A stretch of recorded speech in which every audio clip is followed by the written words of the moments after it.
এসিল একটা ভবঘুরে যুবক, এলাকায় কোনো কাজকর্ম পাইল না, বাল্যকালের বন্ধু হামানকে নিয়ে মিশরে চলে গেল।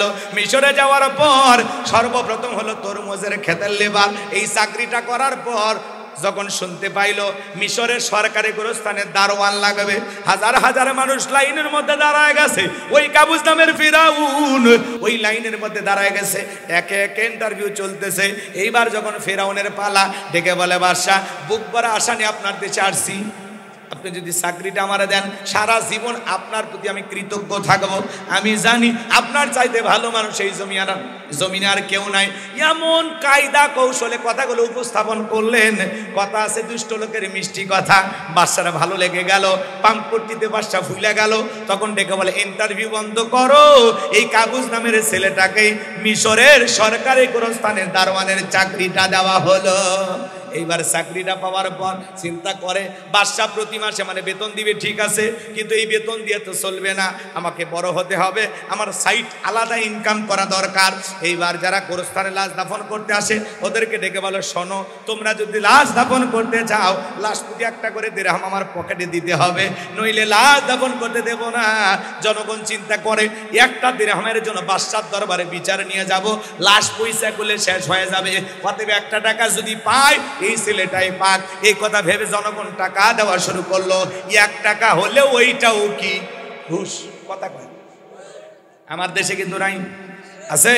শোনো এই দেশটার গল্প করি, দেশটা মনে হয় স্বপ্নপুরী, শুধু কর ঘুষ কর মদ কর জুয়া কর, হে তাই আছে ভুরি ভুরি, হে তাই আছে ভুরি ভুরি। এ দেশে অসৎ কামাই কেউ করে না, তবে ঘুষের টাকা পেলে কেউ তো ছাড়ে না। টেবিলের নিচে দিয়ে হাত বাড়িয়ে কালো টাকাটা নাই সারিয়ে, টেবিলের নিচে দিয়ে হাত বাড়িয়ে কালো টাকাটা নেই সারিয়ে। করছে ওরা বড় দেশের চুরি, করছে ওরা বড় দেশের চুরি। শোনো এই দেশটার গল্প করি, আছে না নাই? একটা ছেলের চাকরির জন্য 10 লাখ 15 লাখ 20 লাখ টাকা ঘুষ উপরওয়ালাকে দেওয়া লাগে। উপরওয়ালা বলতে কি ফেরেশতা এসে নিয়ে যায়।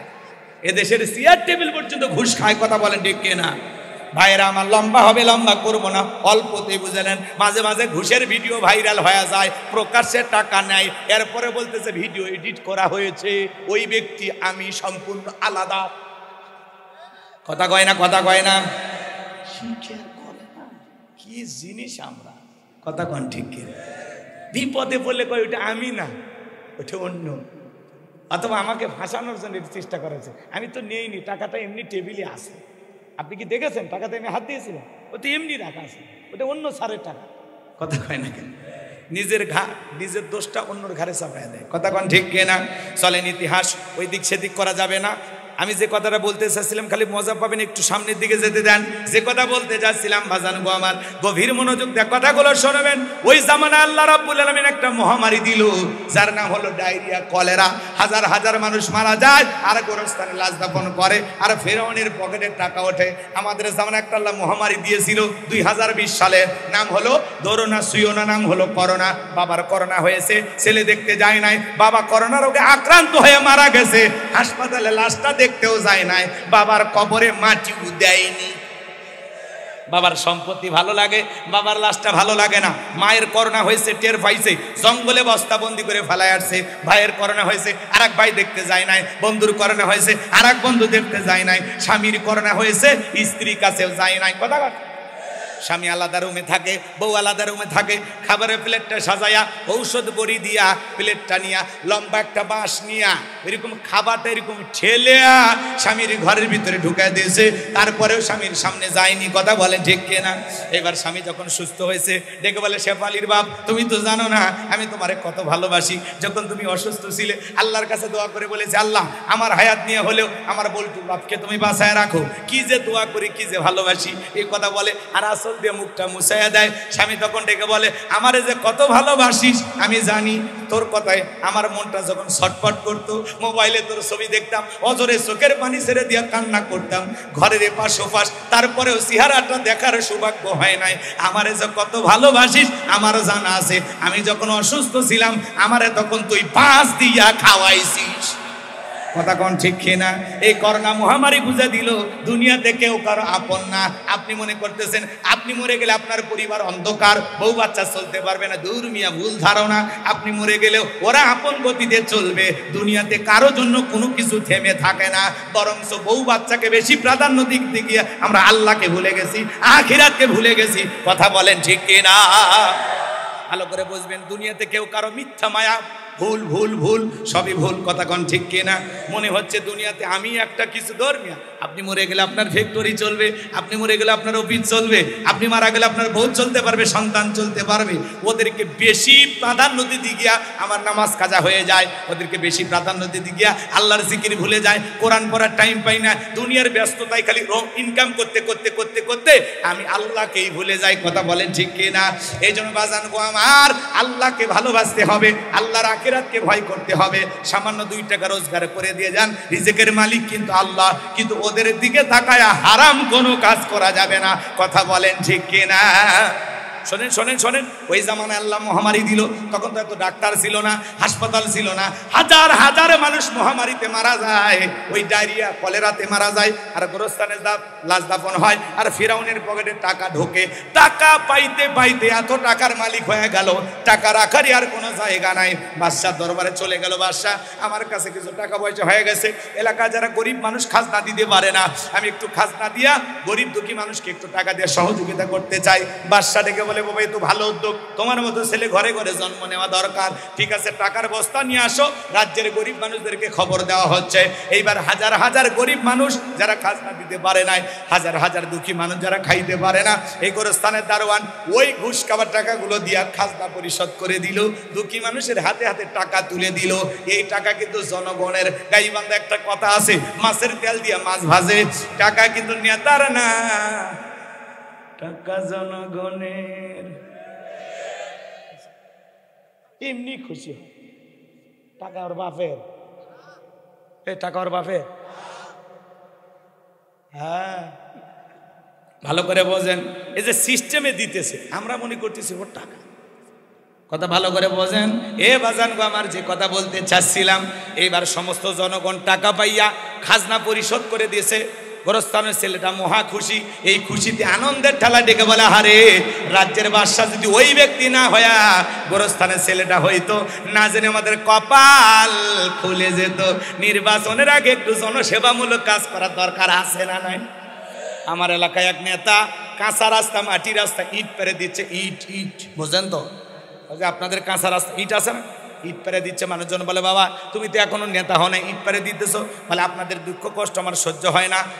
বৃষ্টি হওয়ার পরে আপনাদের ছেলে মেয়ে স্কুলে যেতে পারে না, মাদ্রাসায় যেতে পারে না, আপনাদের দুঃখের কথা মনে হলে রাতে আমার ঘুম আসে না।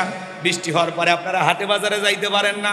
আপাতত কাঁচা রাস্তায় ইট পেরে দিয়ে গেলাম, আর ভবিষ্যতে আমার মার্কায় সিল মারা একবার যদি নেতা বানায় দাও, আমার 1 নাম্বার টার্গেটে কাঁচা রাস্তা পাকা করে দেব।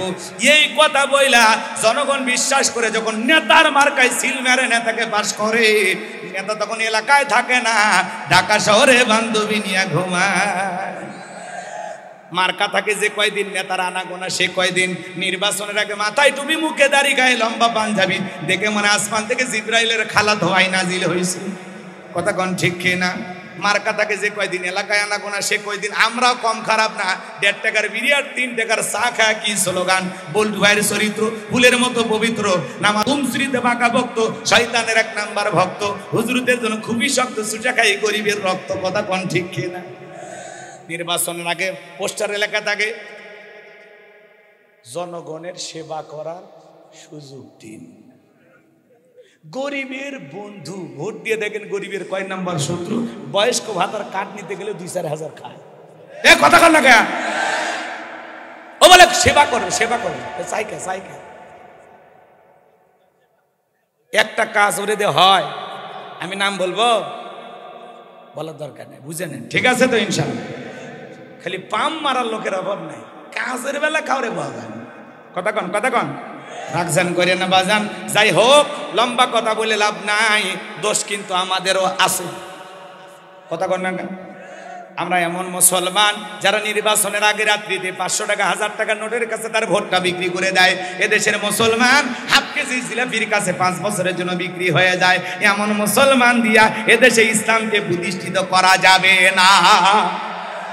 জনগণ 1 নাম্বার, নেতাও 1 নাম্বার, জনগণ 2 নাম্বার, নেতা হবে 6 নাম্বার। গাছের গোড়া ঠিক মাথা ঠিক। যেদিন আপনি ভালো হতে পারবেন সেদিন সমাজ এমনি পরিবর্তন হবে। আপনার কাছে সব, মানে আপনি কতটুকু ভালো সেটা আপনি বুঝবেন। রাগ করেছেন মনে হয়? কোন নেতার কাছে হাত পেতে টাকা নেওয়া যাবে না, মনে থাকবে তো ইনশাল্লাহ। নিঃশর্তভাবে যাকে যোগ্য মনে হবে, ভালো মনে হবে, তাকে সমাজের নেতা বানাইতে হবে। কথা কোন ঠিক কিনা? সামনের দিকে যাই বাজান গো আমার, যে কথা বলতে চাচ্ছিলাম গভীর মনোযোগ দিয়ে কথাগুলো শুনবেন। এইবার ওই দেশের যিনি মন্ত্রী ছিল মারা গেল, নির্বাচন শুরু হয়ে গেল। আগে তো জনগণের মন কাইরা নিয়েছে, সবাই মিলে এক চান্সে ভোট দিয়া ওই কাবুজ নামের ফিরাউনকে মিশরের মন্ত্রী বানায় দিল। আল্লাহর খেলা বোঝা বড় দায়। ওই জামানে আল্লাহ রাব্বুল আলামিন একটা মহামারী দিল, এই ডায়রিয়া কলেরা তো বলে দিলাম, কষ্ট হচ্ছে আপনাদের। ওই জামানায় আল্লাহ রাব্বুল আলামিন, ওই জামানার যিনি বাদশা ছিল, বার্ধক্যজনিত কারণে অল্প সময়ের ব্যবধানে বাদশা মারা গেল। এইবার যখন সিংহাসনটা ফাঁকা, কথা বোঝেন নাই, সিংহাসন কি ফাঁকা, বাদশা নাই, বাদশা নাই। এইবার ফেরাউন সমস্ত জনগণকে ডেকে বলে, শোনো, রাজ্যের বাদশা মারা গেছে, বাদশা ছাড়া একটা দেশ চলতে পারে না, বাদশাহীর সিংহাসনটা ফাঁকা, তোমরাই বলো মিশরের বাদশা হবে কে? সমস্ত জনগণ ডেকে বলে, আপনার চাইতে ভালো মানুষ কেউ হতে পারে না, আমরা আগেই জেনেছি আপনি অনেক ভালো মানুষ, আপনি মিশরের বাদশা হয়ে যান, আমাদের কারো কোনো আপত্তি নাই। জনগণের সমর্থন যখন দিয়েছে, নেতাদেরকে ডেকে বলে, নেতারা এখন তোমরা বলো কি করা যায়? নেতারা বলে, যেহেতু জনগণ রায় দিয়েছে আপনি মিশরের বাদশা, আমাদের কারো কোনো আপত্তি নাই। এইবার জনগণ আর নেতাদের সমর্থন পাইয়া মিশরের বাদশা হয়ে গেল ওই কাবুজ নামের ফেরাউন। সিংহাসনে বসার পর নেতা ক্ষমতা পাইছে ঠিকই, রাতের বেলায় ঘুমাইতে গেলে নেতার চোখে ঘুম আসে না। কথা কয় না?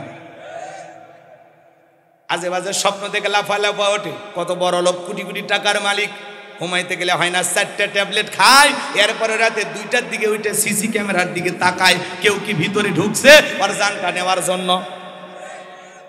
কারণ ও জানে এই বাড়ির প্রত্যেকটা ইট জনগণের প্রতি জুলুম কইরা, শ্রমিকের ঘামের টাকা মাইরা, আত্মসাৎ কইরা, বাজারে সিন্ডিকেট তৈরি কইরা ডিমের দাম বাড়ায়, আলুর দাম বাড়ায়, চালের দাম বাড়ায়, তেলের দাম বাড়ায়, রাতের মধ্যেই নেতা কোটি কোটি টাকার মালিক হয়ে যায়।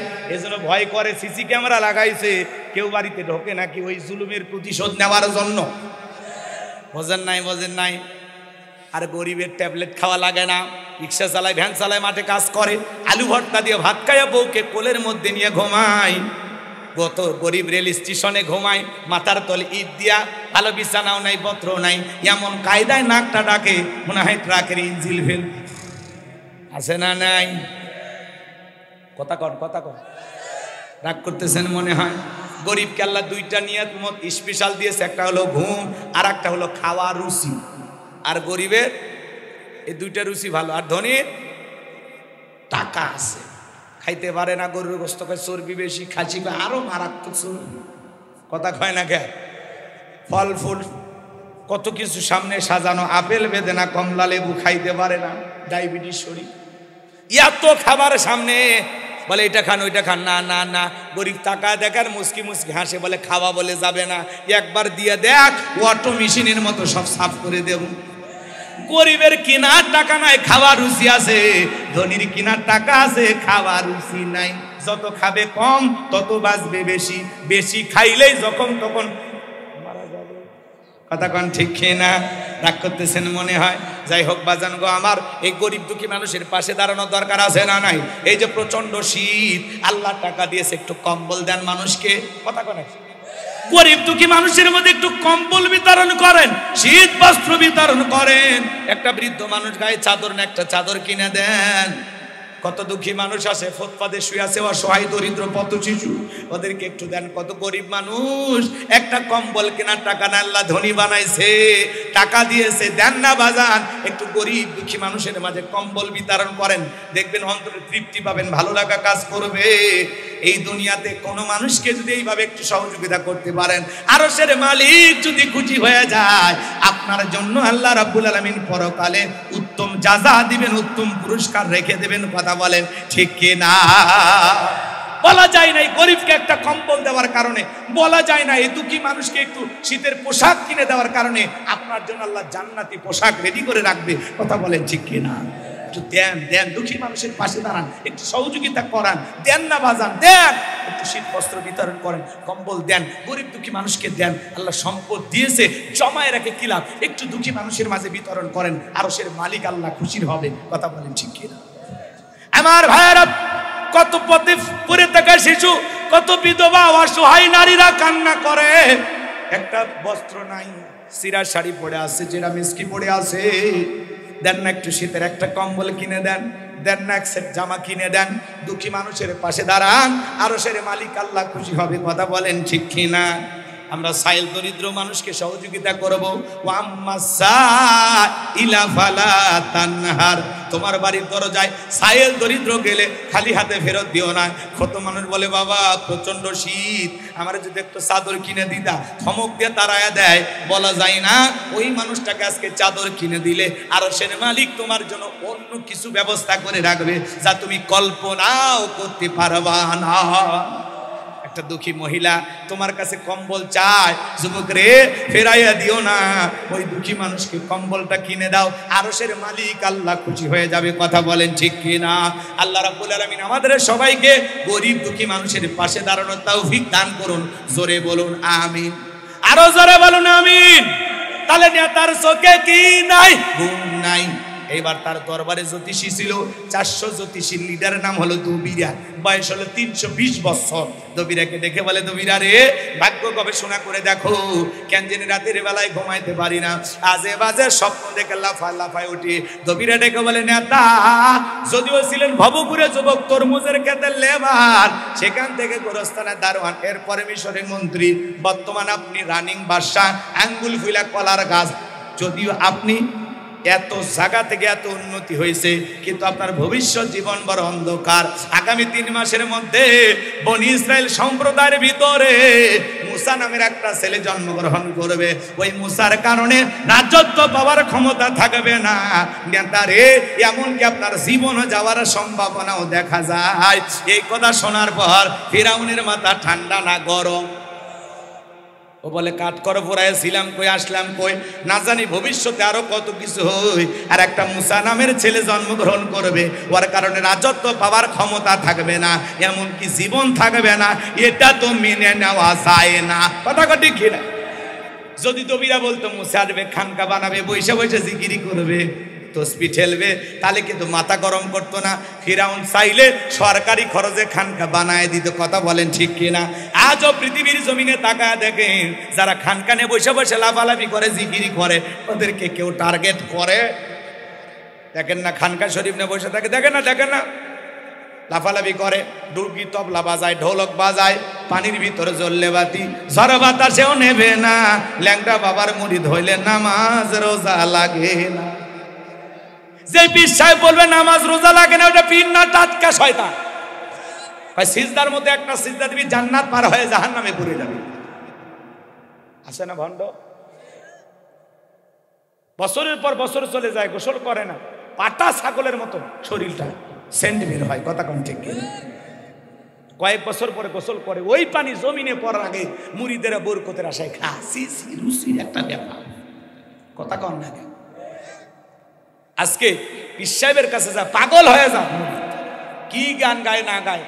আছে না কয়, কিরমান কাতিবিন রোজ হাশরের দিন, কিরমান কাতিবিন রোজ হাশরের দিন, আল্লাহর দরবারে যদি করে অভিযোগ, হায় হায়, মাওলার দরবারে যদি করে অভিযোগ, আমি বলবো দুনিয়ায় ছিলাম হেলাল বাবার লোক, আমি বলবো দুনিয়ায় ছিলাম ল্যাংটা বাবার লোক।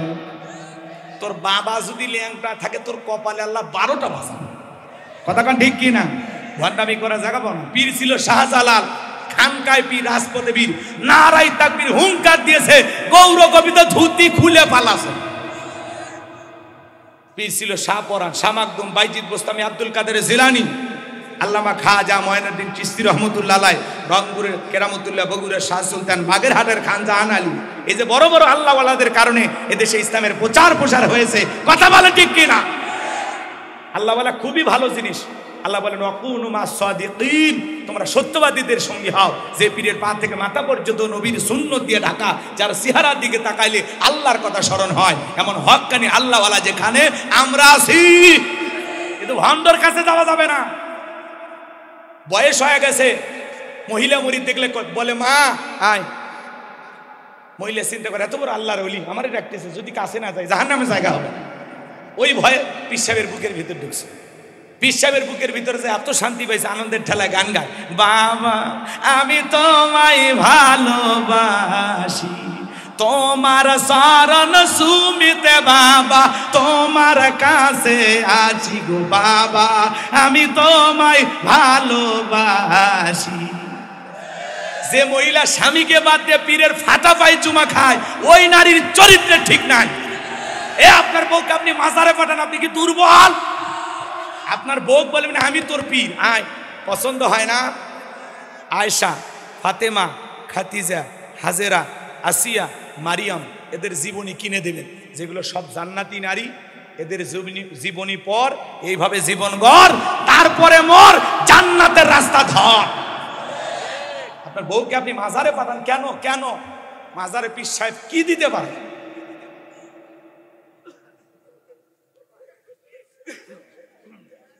আমি নিজের চোখে দেখেছি, মাজারের গম্বুজে সরিষার তেল মাইখা মহিলা ওই তেল নিয়ে নিজের তল পেটের কাপড়টা তুলে এরকম মাখতেছে। কি জামানা, কি জামানা! তেল মাখতেছে। একটা বেটা দে রে বাবা, একটা বেটা দে, তুই না বেটা দিলে আব্বা বেটা দেবে কে? মাজারে পীর সাহেব কি ছেলে মেয়ের কারখানা খুলে বসে আছে? চাইলেন আর হাতে একটা ধরায়া দিল। ডাবের গাছে, মাজারের ডাবের গাছে ইট ঝুলে রাখছে রশি দিয়ে, এরকম ইট। আমি বললাম এগুলো ইট এত ঝুলানো কারণটা? কয় হুজুর বোঝেন না, যেই মহিলা নিয়ত করে ঝুলায় গেছে, কিছুদিন পরে ইট যেমন ঝুলে রাখলে ভারী হয়, ওই মহিলার পেটও ভারী হয়। তখন আমি বললাম যে সমস্ত মা বোনদের বিয়ে হয়নি, ওরা যদি ঝোলায় রাখে ওদের পেট কি ভারী হবে? এইরকম হলো আমাদের সমাজের ভণ্ডামি। যদি বলে অমুকে জায়গায় কঞ্চির আগাল থেকে পানি পড়তেছে, ওইটা খেলে সব সমস্যার সমাধান, ভাই গাড়ি ঘুরেও ঝিনাই দাও যাও। কথা কন ঠিক কিনা? ওই যে কিশোরগঞ্জের পাগন্দিয়া থানায় এক বাবা বের হয়েছে, ভাই বোতলের পানি থু দিলে সব সমস্যার সমাধান, সব বোতল নিয়ে হাজির। লাস্টে পীর সাহেব মাইক দিয়ে ফু মারতেছে। এই হলো দেশ। গুজব গুজব। কথা কন। এই আল্লাহওয়ালার এরকম ভান করে। হ্যাঁ, যাই হোক, ভণ্ডবিদদের সাইজ করলাম, আল্লাহওয়ালারা কিন্তু ভালো। কথা কন ঠিক কিনা? আল্লাহওয়ালারা কখনো নিজেকে জাহির করে না, তারা নিজেকে গোপন রাখে। কথা কন ঠিক কিনা? এ বাজান গো, আমার লম্বা হবে, লম্বা করব না। তাহলে ভণ্ডপীর যেখানে, ছেলে মেয়ে যা লাগবে চাইবো কার কাছে? ফাইদা ফারাগতা ফানসাব ওয়া ইলা রাব্বিকা ফারাগাব। বান্দারে, যখন তুমি নিঃশ্বাস হয়ে দুর্বল হইবা, তোমার শূন্য হাতটা আমি আল্লাহর দিকে বেঁধে ধরো, তোমার শূন্য হাতটাকে পূর্ণ বানায়া আমি আল্লাহ ফেরত দেব। বলেন আল্লাহু আকবার। ইব্রাহিম খলিলুল্লাহকে আল্লাহ তাআলা যদি ৮৬ বছর বয়সে সন্তান দেয়, সে আল্লাহকে আপনাকে দিতে পারে না? কথা কন না কেন? পারে বাজান, পারে। আল্লাহর প্রতি বিশ্বাস রাখা লাগবে। যুবক রে, মন খারাপ করা যাবে না। কথাগুলো একটু মনোযোগ দিয়ে শোনো। কথা মনে হয় ভুলে গেছো। আজকে যারা খানকানে বসে আছে ওদেরকে কেউ টার্গেট করে না। নেতা নিজেও খানকায় যায়, দু একটা গরু দেয়।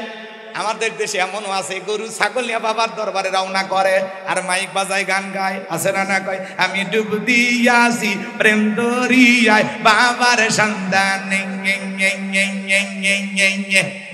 আবার সাইড থেকে কিছু লোক কুতিষ্কার হে, আল্লাহর নাম নাই, রসুলের নাম নাই, খালি কুতাকুতি যেখানে আছে না নাই।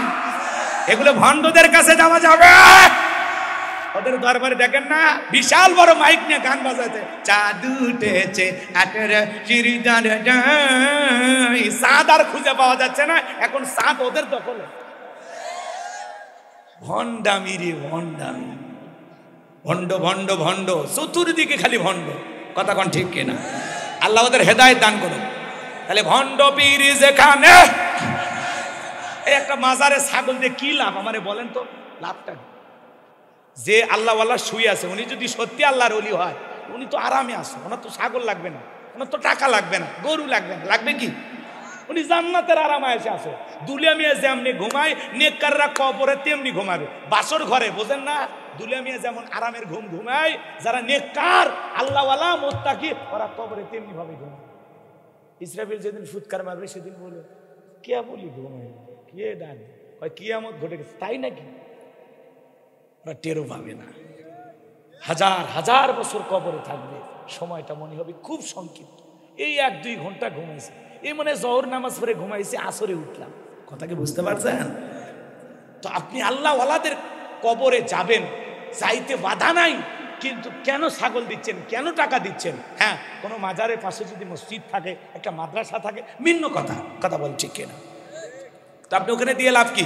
এলাকা একটা মাদ্রাসা আছে, ওই ছাগলটা এলাকার মাদ্রাসায় দিয়ে দেন। হ্যাঁ, ওই এতিম বাচ্চারা জবাই করে খাবে, আল্লাহর কোরআন তিলাওয়াত করবে, আরশের মালিক আল্লাহ খুশি হবে।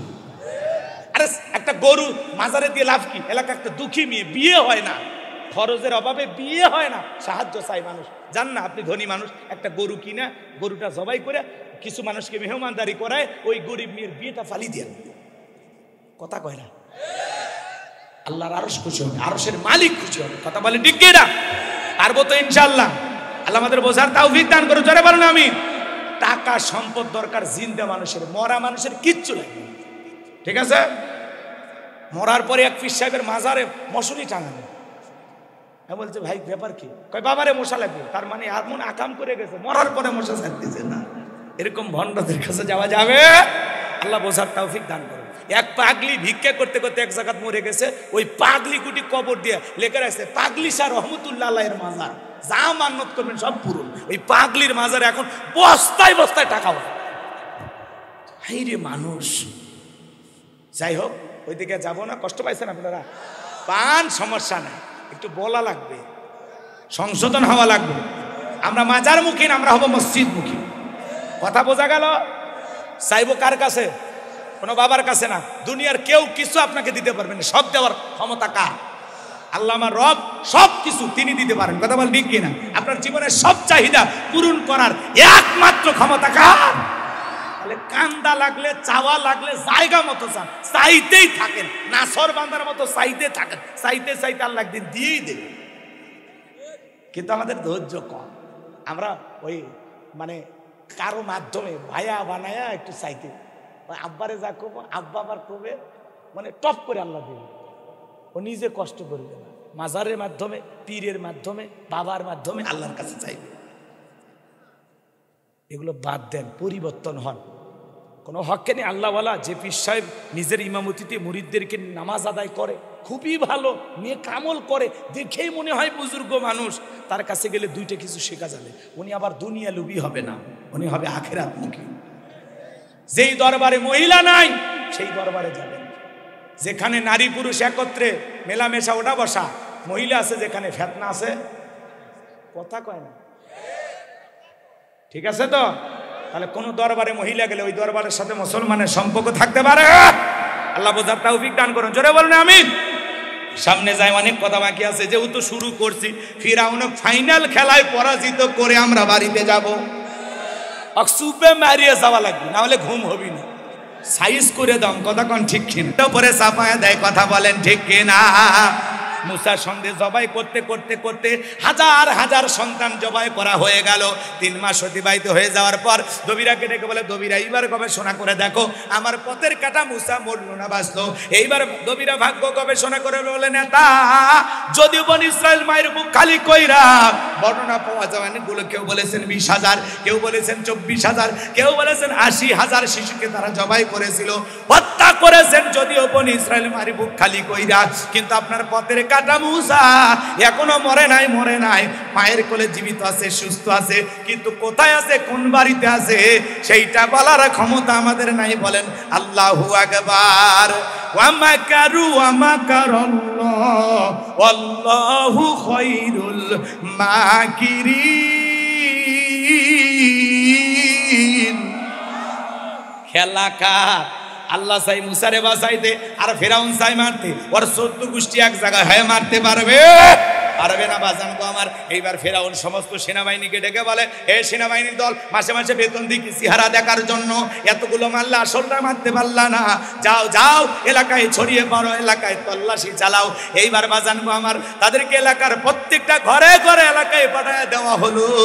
একদল সেনাবাহিনী মুসা নবীর বাড়ির দিকে রওনা করেছে। মুসা নবীর বড় বোন নাম তার মারিয়ম ডেকে বলে, মা ওই যে ফেরাউনের সেনাবাহিনী দেখা যায় মা, আর বুঝি ভাইকে বাঁচানো গেল না। মুসা নবীর মা সন্তানকে কোলে নিয়ে এদিক সেদিক দৌড়ায়। কে যেন গাইবি আওয়াজ দিয়া ইলহামের মাধ্যমে ডেকে বলে, মুসার মা তোমার ছেলেটাকে তোমার চুলার ভিতরে ছেড়ে দাও, কথা দিলাম গো তোমার ছেলেকে আবার তোমার কোলে ফেরাইয়া দেব। মুসা নবীর মা তাই করলেন। ফিরাউনের সেনাবাহিনী পুরো বাড়ির তল্লাশি চালালেন, সার্চ করলেন, তন্ন করে খুঁজলেন, কোথাও মুসা নবীকে পাইলেন না। এরপরে যখন ওরা তল্লাশি চালায় চলে গেল, মুসা নবীর মা চুলার ভিতরে তাকায়া দেখে মুসা নবী চুলার ভিতরে পড়ে মুস্কি মুস্কি হাসে। সুবহানাল্লাহ। ভালো করে বোঝেন, লম্বা ইতিহাস সংক্ষিপ্ত করে একটু বলে দিয়ে যায়। সন্তানকে কোলের মধ্যে নিয়ে গালে মুখে চুমা খায়, আবারও কে যেন গাইবে আওয়াজ দিয়ে বলে, ও মুসার মা কতদিন জালেমদের ভয়ে সন্তানকে লুকিয়ে রাখবা, সিন্ধুক একটা বানায়া দরিয়ার বুকে ভাসায়া দাও, কথা দিলাম গো তোমার ছেলেকে আবার তোমার কোলে ফেরাইয়া দেব। সিন্ধুক পাবেন কোথায়, টেনশনে পড়ে গেল। সকালবেলা কে যেন ডেকে বলে, মিস্ত্রি লাগবে মা, আমি একজন মিস্ত্রি। মুসা নবীর মা ডেকে বলে, মিস্ত্রি এদিকে আসো, কোনোদিন তোমার মতো মিস্ত্রি বলে কেউ তো চিৎকার মারে নাই, এদিকে আসো, তুমি কি বানাইতে পারো?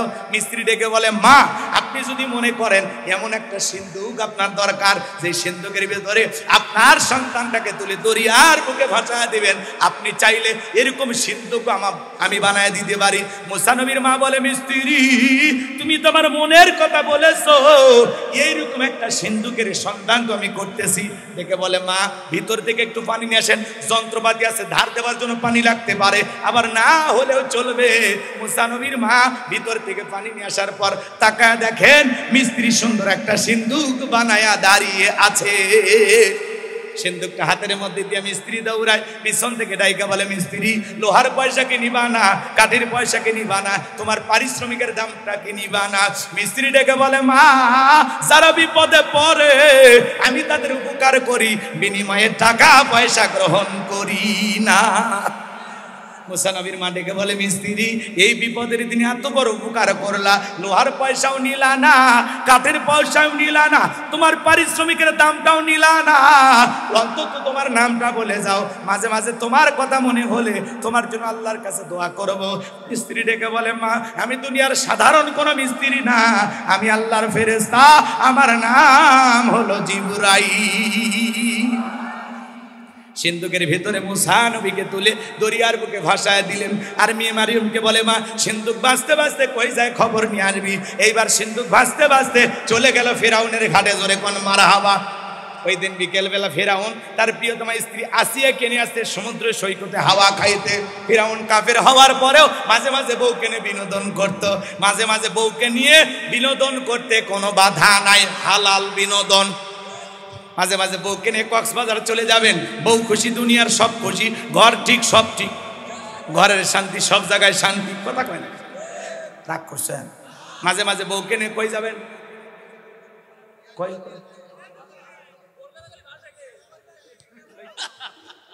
রাগ করতেছেন মনে হয়। মাঝে মাঝে বউকে নিয়ে কক্সবাজারে যাবেন, বোরকা পরায়, পর্দা করায়, ফরজ পর্দা মাইনা। কথা কয় ঠিক না? ফরজ পর্দা মাইনা আপনি বউকে নিয়ে এখানে সেখানে ঘুরতে পারবেন, পিকনিক স্পটে যাবেন, যেখানে ভদ্রলোকেরা যায়। কথা বলেন ঠিক না? বউকে নিয়ে এখানে সেখানে ঘুরতে গেলে কোনো সমস্যা নেই, তবে যা করবেন বোরকা পরায়া, পর্দা করায়া ঘোরাফেরা, ঠিক আছে তো ইনশাআল্লাহ? তা কয় বউকে বোরকা পরায়া, পর্দা করায়া বাহিরে নিয়ে ঘুরলে কোনো গুনাহ হবে? গুনাহ হবে তখন হাফ প্যান্ট পরে স্বামী স্ত্রী যখন ওই সমুদ্রের সৈকতে নামে গোসল করবে।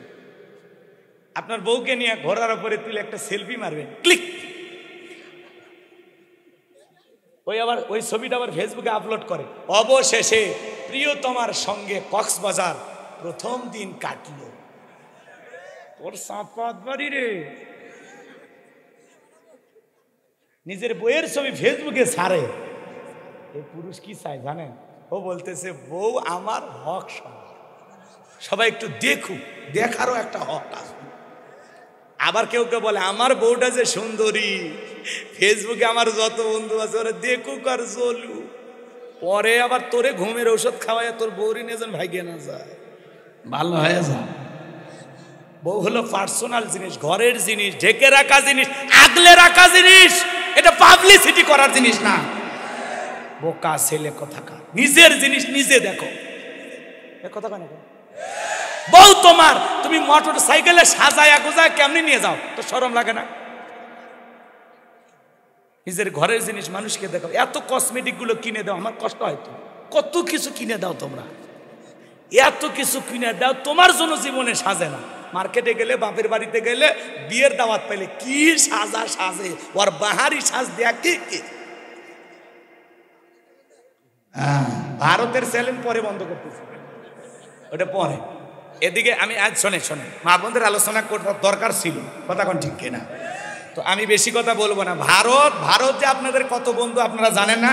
এই যে ফেনী জেলার, সেটার নাম ফেনী জেলা বা জানবো আমার, ফেনী জেলার বর্ডার দিয়া হাজার হাজার বানর, সেটার নাম কথা কয় না, হাজার হাজার বানর ভারতের জঙ্গল থেকে বাংলাদেশে ঢুকতেছে, সিমের গাছ খাইতেছে, আলুর গাছ খাইতেছে, মানুষকে দেখে আক্রমণ করতেছে, লঙ্গির ভিতর ঢুকতেছে। বানরের অত্যাচার এলাকায় থাকা কঠিন। মা বোনেরা সুন্দর করে রান্না করে যখন একটু গোসলখানা যায়, বাহিরে যায়, বানর এসে সব খাবার নষ্ট করে ফেলে দেয়। বানরের অত্যাচারে ফেনীর মানুষের এখন অতিষ্ঠ। সীমান্তবর্তী এলাকার যে গ্রামের মানুষগুলো আছে ওদেরকে বলা হচ্ছে, কি হচ্ছে? বলে ভাই এই বানরগুলো, ভারতের বানরগুলো এত খারাপ, আলুর জমির আলুর গাছ খাইতেছে, সিমের গাছ খাইতেছে, রান্না বান্না করা সবজি খাইতেছে, যা খুশি তাই করতেছে। বানরের অত্যাচারে অতিষ্ঠ হয়ে এলাকায় থাকা এখন কঠিন হয়ে গেছে। এখন একটা নতুন আতঙ্কের নাম হলো বানর। বান্দর চেনেন না? বানর, ভারত আমাদের বন্ধু, বানর ছেড়ে দিছে। আমরা কত ভালোবাসি, একটা কুত্তা ওই দিকে যাওয়ার দেই না, আর ওরা বানর ছেড়ে দিয়ে হাজার হাজার বানর ঢুকে বাংলাদেশের সবজি ফল ফসল নষ্ট করতেছে। কথা বলে ঠিক কিনা? ওটা বলতেছে যে আমরা পশু অধিদপ্তরে যারা আছে তাদেরকে খবর দিছি, ওনারা আসলে অবশ্য একটা সমাধান হবে। কথাকে বোঝেন নাই মনে হয়? ওই পশু অধিদপ্তরের লোকেরা যারা, তারা যদি একটু সহযোগিতা করে তাহলে হয়তো ভাই সীমান্তবর্তী এলাকার মানুষেরা কিছুটা শান্তিতে থাকবে। তাহলে বানরের অত্যাচারেও এলাকায় থাকা যায় না। কথা কোন ঠিক কিনা? ভালো করে বোঝেন বাজান গো আমার। লম্বা হবে, লম্বা করব না। মানুষের কষ্ট দেখলে আমাদেরও কষ্ট লাগে। কথা কোন? একটা পশু প্রাণী যদি এসে অত্যাচার করে টিকে থাকে কিন্তু কুটি। কথা কোন ঠিক কিনা? সেটা বানর হোক, এই যে পাগলা কুকুরও মাঝে মাঝে একদিনে 20 জন মানুষ কামড়ে দেয়, আছে না ভাই? তো এটা পশু প্রাণীর অত্যাচার সহ্য করা কিন্তু খুব কঠিন। ওদেরকে আদব কাদা শিখানো হচ্ছে। কথা কয় না কেন? ওই বানরের কি শিকল লাগানো আছে, ও যা খুশি তাই করতেছে। কথা কোন ঠিক কিনা? একটা লাভ দিয়ে মানুষের ঘাড়ের উপরে চলে, আছে না? খুব দুষ্ট বানর। কথা কোন ঠিক কিনা? এ বাজান গো আমার, কি যেন বলতে চাইছিলাম, ভারতের কথা আপনারা শুনতে চাইছেন, মা বোনদের কথা একটু অপেক্ষা করেন, যদি সময় হয় শেষে বলে দেব বাজান গো আমার। এইবার যখন ফেরাউনের সেনাবাহিনী ওই সিন্দুকটা তুইলা নেতার সামনে নিয়ে গেছে, ফেরাউন তখন ডেকে বলে সিন্দুকটা খোলো তো দেখি। এইবার সিন্দুকটা যখন খোলা হলো, সবাই তাকা দেখে সিন্দুকের ভিতরে আকাশের পূর্ণিমার চাঁদ উদয় হয়েছে। ফেরাউন ডেকে বলে তরবারি আনো, জবাই করো। এইটাই মুসা। আসিয়া বলে থামো, খালি মারা শিখছো, এতগুলো মারলা তাও কি শান্তি পাইলা না? স্বামী গো, এই ছেলেটাকে মারার আগে তোমাকে আমি একটা কথা বলতে চাই। এই যে সিন্দুকটা দেখা যায়, এমন কাঠ কি তোমার দেশে আছে? এইবার ফেরাউন সিন্দুকটা নাইরা ডেকে বলে বিবি রে, এমন কাঠ তো আমার বাপ দাদা 14 পুরুষও কোনোদিন দেখে নাই। এইবার আসিয়া ডেকে বলে স্বামী গো, এটা ভিনদেশী কারো সন্তান, ভাসতে ভাসতে আমাদের দেশে আসছে। এই ছেলেটাকে আমি জবাই করতে দেব না, মারতে দেব না। আজ থেকে এই ছেলেটাকে আমাদের পালক পুত্র হিসাবে লালন পালন করতে চাই। মারহাবা কর। ফিরাউন রাজি হয়ে গেল। কথা আছে যেখানে বাঘের ভয় সেখানে রাত হয়, কথা কোন ঠিক কিনা? যারে খুঁজতেছে মারার জন্য আল্লাহ তারে দায়িত্ব দিল লালন পালন করার জন্য, কথা বলেন ঠিক কিনা? ফিরাউন তখন চিন্তা করে এতগুলো মারলাম, মুসা খুঁজে পাইলাম না, বউ একটা বায়না করেছে একটা ছেলেকে দেখে যা করে দিয়ে দিলাম। অনেক কঠিন স্বামীও মাঝে মাঝে বইয়ের কাছে দুর্বল হয়ে যায়, কথা বলেন ঠিক কিনা? এবার শোনেন বাজানগো, আমার সে কথা বলতে চাচ্ছিলাম। এইবার আসিয়া ডেকে বলে, স্বামী শুধু ছেলে দিলে হবে না, এলাকায় ঢোল পেটায়া দাও, যে মহিলা দুধ এই ছেলেটা পান করবে মাসে মাসে তাকে দিরহাম দেওয়া লাগবে। ফিরাউন বলে তাতেও রাজি। হাজার হাজার মহিলা যখন সংবাদ পেয়েছে বাজানগো আমার লাইন দিয়েছে, মুসা নবীকে কোলে নেয়, স্তন কুলে মুখ লাগায় দেয়। আল্লাহ নবী মুসা আলাইহিস সালাম কোনো মহিলার স্তনে দুধ পান করে না। সমস্ত নারীরা ব্যর্থ হয়ে চলে গেল। বলেন আল্লাহু আকবার। এইবার মুসা নবীর বড় বোন নাম তার মারিয়ম, ডেকে বলে, ও রানী আসিয়া, আমার কাছে এমন একটা ধাত্রীর খবর আছে, আমার বিশ্বাস এই ছেলেটা তার দুধ পান করবে, তাই নাকি? বলে হ্যাঁ। এইবার দুইজন লোককে পাঠাইয়া দেওয়া হলো। মুসা নবীর মাকে ফিরাউনের দরবারে নিয়ে আসা হলো। এইবার মুসা নবীর মা সন্তানকে কোলের মধ্যে নিয়ে বাজানগো আমার যখন স্তন খুলে মুখ লাগায় দিয়েছেন, নবী মুসা আলাইহিস সালাম মায়ের স্তনে দুধ খাওয়া শুরু করেছেন। বলুন সুবহানাল্লাহ। নবীদেরকে শিশুকাল থেকে জ্ঞানী বানিয়েছেন কে? এইবার বাজানগো আমার মুসা নবীর মা যখন দুধ পান করাইলো, আসিয়া খুশি হয়ে গেল। ডেকে বলে, আপনার বেতন ডাবল, থাকার কোয়ার্টার ফ্রি। মুসা আলাইহিস সালামের মা ডেকে বলে, ও রানী আসিয়া, সন্তানকে যদি দুধ পান করাতে চান আপনার বাড়িতে নয়, সন্তান থাকবে আমার বাড়িতে। আসিয়া বলে, আমি তাতেও রাজি। মাঝে মাঝে সন্তানটাকে একটু দেখায় নিয়ে যাবেন। মুসা নবীর মা পৃথিবীর প্রথম মা, যে মা তার আপন সন্তানকে দুধ পান করানোর বিনিময়ে মাসে মাসে বেতন পেয়েছিল। বলেন আল্লাহু আকবার। এমন ঘটনা পৃথিবীর ইতিহাসে একটাই, কথা বলেন না? ভালো করে বোঝেন বাজানগো আমার, মুসা নবীর মা পৃথিবীর প্রথম মা, যে মা তার আপন সন্তানকে দুধ পান করানোর বিনিময়ে মাসে মাসে বেতন পেয়েছিল। লম্বা ইতিহাস সংক্ষিপ্ত করে বলে দিয়ে যায়। এ বাজানগো আমার দুধ পান করানো শেষ হয়ে গেল। মুসা নবী একটু চলাফেরার বয়সে উপনীত হয়েছে। আসি একদিন মুসা নবীকে কোলের মধ্যে নিয়ে ফিরাউনের কাছে যা বলে, ও স্বামী ছেলেটাকে কোলে নাও, মানুষ দেখলে মনে করবে ছেলে তোমার না। মাঝে মাঝে বইয়েরা যখন রাগান্বিত হয়ে দেখবেন স্বামীর কোলে সন্তান দেয়। বইরা যখন মেজাজ হট থাকে, গরম থাকে, স্বামীর ওপর খুব খেপা, সন্তান কান্নাকাটি করতেছে, থামানো যাচ্ছে না, রাগান্বিত হয় কি সন্তান কোলে দেয় না, ধরো সামলাও, ক্যাসেট হয়েছে, জীবন চালে মারলো, এক সেকেন্ড কান্না বন্ধ হয় না, বাপু চালে মারলো, হয়েছে একটা জ্বালানোর জন্য, কথা কন না আছে না? নাই, রাগ করতেছেন মনে হয়, সামলাও তোমার বাচ্চা, তুমি সামলাও, বাপের মতোই খারাপ, বাপের কিচ্ছু ছাড়েনি, কথা কন ঠিক কিনা? সন্তান খারাপ হলে সব তোর বাপের, ওই বাপের কিছু ছাড়েনি, বাপও যেমন খারাপ হয়েছে একটা তেমনি খারাপ। আর ভালো হলে কয় মা যে ভালো, ভালো হলে সব গুণ মায়ের, আর একটু খারাপ হয়ে গেলে সব তোর বাপের, বাপের স্বভাব পাইছে, বাপ যাইলে মারলো আমার, কথা কয় না? কথা কয় না? রাগ করতেছেন মনে হয়। এমন বউ অবশ্য আপনারা পাননি, আপনাদের বউ সব জান্নাত থেকে পালিয়ে আসছে। মাঝে মাঝে এমন ঘটনা বাংলাদেশে ঘটে যায়, এক বউ রাগারাগি কইরা স্বামীর কানে এক কামড় মারছে, এক কামড়ে স্বামীর কান ছিঁড়ে ফেলে দিয়েছে। এরকম বউ যার দুনিয়াতে জাহান্নাম তার, কথা কোন ঠিক কিনা? তবে আমি আপনাদের উদ্দেশ্যে কিছু মহিলাদের ওয়াজ করব। 2 মাস বউয়ের সাথে ঝগড়া করা যাবে না। কোন 2 মাস শুনবেন? বলবো, রাগ করতেছেন মনে না? আচ্ছা, ঘটনাটা সামনের দিকে যাই, অনেক কথা বলার বাকি আছে, কষ্ট হচ্ছে আপনাদের। এবার বাজানগো আমার, মুসা নবীকে যখন ফিরাউনের কোলে দেওয়া হলো, মুসা নবীর চেহারাটা এত সুন্দর, মাশাআল্লাহ সুবহানাল্লাহ। কাফের হওয়ার পরে দেখে মায়া লাগছে, কিছু আদর করতে মনে চাই, ফিরাউনের অন্তরে মায়া লাগছে। চিন্তা করেন নবী কত সুন্দর, সুবহানাল্লাহ। সুমা খাওয়ার নিয়তে যখন ঠোঁটটা বাড়াইতে গেছে, আল্লাহর পয়গাম্বার তখন ওই কচি হাতে এমন করে ঠাস করে একটা থাপ্পড় লাগা দিয়েছে। এক থাপ্পড়ে ফিরাউন চিৎকার মেরে উঠছে, আশেপাশের লোকজন দৌড়ে আসছে, নেতা এত জোরে চিৎকার মারলেন, ব্যাপারটা কি? ছেলে যে থাপ্পড় মারছে এ কথা জনগণকে বললে কি ইজ্জত থাকে? তখন বলে, আমার বাড়ি আমি চিল্লাইছি, আমি তোদেরকে ডাকছি, যা চোখের সামনে থেকে দূরে চলে যা। এবার ওদেরকে তাড়িয়ে দেওয়ার পর আসিয়াকে ডেকে বলে, আসিয়া আয় আয়, তাড়াতাড়ি করে আয়, আসিয়া রে তাড়াতাড়ি করে আয়। আসিয়া যখন কাছাকাছি আসছে ডেকে বলে, বিবি রে, এর চোখে মুখে যে আগুন দেখছে, মুসা ছাড়া কেউ না, তরবারি আন, জবাই করি, পথের শত্রু দূর করি। আসিয়া বলে, ছেলে কি করছে? বলে, এই ছেলে আমার গালে থাপ্পড় মারছে। আসিয়া বলে, স্বামী ঢং করা জায়গা পাও না, এই ছোট মানুষ কোনোদিন তোমার থাপ্পড় মারতে পারে? ফিরাউন ডেকে বলে, বিবি রে, তোরে কেমনে বুঝাবো, গাল তো তোর ছিল না, গাল ছিল আমার। মজা কি আমি টের পাইছি, এর থাপ্পড়ের ওজন বুঝা দেয়, এই ছেলেটাই ভবিষ্যতে মুসা হবে। আল্লাহু আকবার। অনেক ইতিহাস লম্বা, সংক্ষিপ্ত কথা নবী একটু কাটছাট করে দিই। নবী মুসা আলাইহিস সালামের বয়স হয়ে গেল 25 বছর। কয় বছর? 25 বছরের টক বকে যুবক। দেখতেছেন কিপ্তি আর বনি ইসরায়েলের মধ্যে লাগছে ঝগড়া।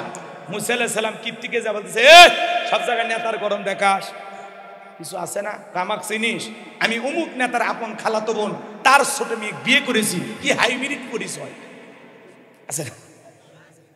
মানুষকে কথা বলে, আমাক চিনিস? চিনিস আমি কে? আপনি ট্যাবলেট খান, আছে না? তোমারে কি চেনা লাগবে? দুলা ভাই বেশি ভাব নেবেন না। আল্লাহ যদি 3 বার বমি দেয় আর পেছনের দরজা একবার ঢিল করে দেয়, দাঁড়ায় থাকতে পারবেন না। সিরাজগঞ্জ সদর হাসপাতালে ভর্তি হওয়া লাগে।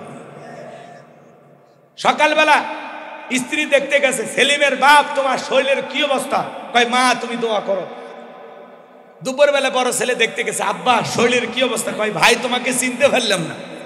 আল্লাহ যদি পাতলা পায়খানার বমি দেয়, বউ বাচ্চাকে চিনতে পারবে না। কথা বলে ঠিক কি না? বেশি গরম দেখাবেন না, গরম ঠান্ডা করতে আল্লাহর 1 সেকেন্ড সময় লাগবে।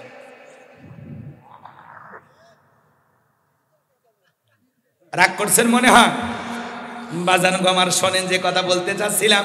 মুসা আলাইহিস সালাম ডেকে বলে, এ কিপ্তি, সব জায়গায় ফিরাউনের গরম দেখাস, নেতার ভাব দেখাস। এই কথা বলে আল্লাহর পয়গাম্বার নিজ সম্প্রদায়ের লোকের পক্ষ নিয়া কিপ্তিকে মারছে একটা ঘুষি। এক ঘুষিতে কিপ্তি দুনিয়ার থেকে ডিলেট। ইন্না লিল্লাহি ওয়া ইন্না ইলাইহি রাজিউন। জায়গাতে খালাস, মার্ডার হয়ে গেছে, দুনিয়ার জমিন আর বেঁচে নাই। নবীর এক ঘুষি খায় যখন মারা গেছে, ফিরাউনের দরবারে মুসা আলাইহিস সালামের বিরুদ্ধে হয়ে গেল মার্ডারের মামলা। আল্লাহ ডেকে বলে, মুসা রে, আর মিশরে থাকা যাবে না, এইবার মাদাইনের দিকে রওনা করো। আল্লাহ পাকের অর্ডার পাইয়া পয়গম্বর চলে গেলেন মাদাইনে। ওই জায়গার পানি খাওয়ানোর ঘটনা আছে, ওইটার আমি আপনাদের উদ্দেশ্যে বলবো না। শোয়েব আলাইহিস সালামের 2টা মেয়ের সাথে পরিচয় হয়ে গেল।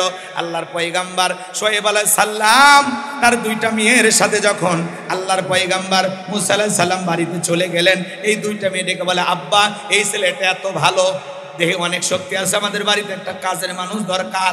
এই ছেলেটা এত ভদ্র, এত ভদ্র, আমরা 2টা বোন কয়েকটা ঘন্টা সময় কাটায় দিলাম, একটা বারের জন্য আমাদের চেহারার দিকে ফিরেও তাকায় নাই। বলেন আল্লাহু আকবার। নবীর লাজুক না হয়ে পারে, সুবহানাল্লাহ।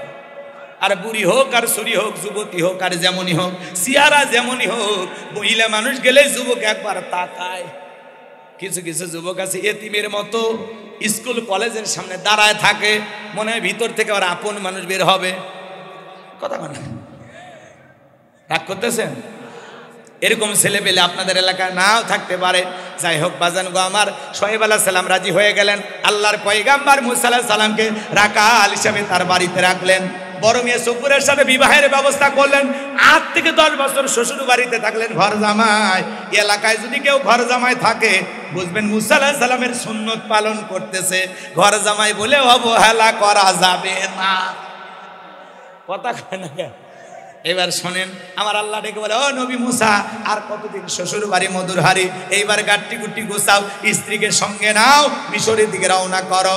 সংক্ষিপ্ত কথা বলে দিয়ে যাই বাজান গো আমার, আল্লাহর পয়গম্বর মুসা আলাইহিস সালাম তখন স্ত্রীকে সঙ্গে নিয়া শ্বশুরের দেওয়ালা ঠিনে তুর পর্বতে চলে গেলেন।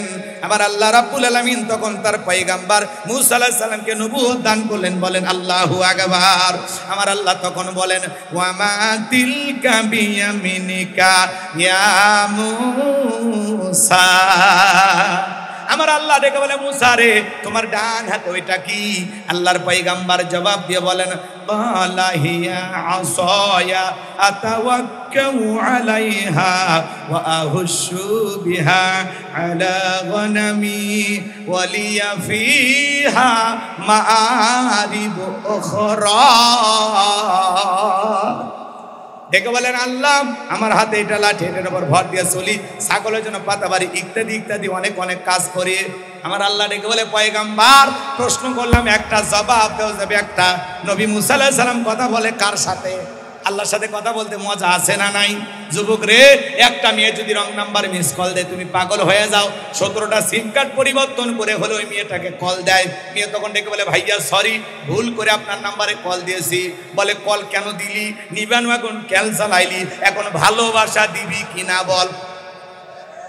মহিলার কণ্ঠ পাইলি যুবক পাগল হয়ে যা। যুবকদেরকে একটু সাইজ করতে চাইছিলাম, আগে ঘটনাটা সামনের দিকে নিয়ে যায়। কষ্ট হচ্ছে, সময় পেলে বলবো। আপনারা যদি ধৈর্য নিয়ে থাকেন আমিও আসি তো ইনশাআল্লাহ। হ্যাঁ চলবে, লিল্লাহি তাকবীর। ভালো করে বোঝেন। আমার আল্লাহ রাব্বুল আলামিন বলেন, এরপরে আল্লাহ তাআলা বলেন ক্বালা আলকিহা ইয়া মূসা, মূসা রে তোমার হাতের লাঠিটা এবার নিক্ষেপ করো। ফা আলকাহা ফা ইযা হিয়া হাইয়াতুন তাসআ।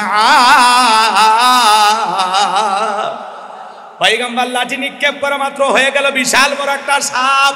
মুসা নবী বলে বাপ রে বাপ, এই যে জাতের সাপ আমার বংশ করে দিবে সাপ। পয়গম্বর ভয়ে দৌড়ায়। আমার আল্লাহ তখন বলেন ক্বালা খুযহা ওয়ালা তাখাফ সানুঈদুহা সিরাতাহাল উলা। আমার আল্লাহ ডেকে বলে নবী মুসা ভয় পাওয়ার কোনো কারণ নাই, আমি আল্লাহ লাঠিকে সাপ বানাইছি। আবার তুমি ওই সাপের দিকে হাত বাড়াও, পূর্বের মতো লাঠি বানাইয়া দেব। পয়গম্বর ভয়ে ভয়ে ভয়ে ভয়ে যে সাপ ধরতে গেছে আবার কি হয়ে গেছে? এটার নাম কি?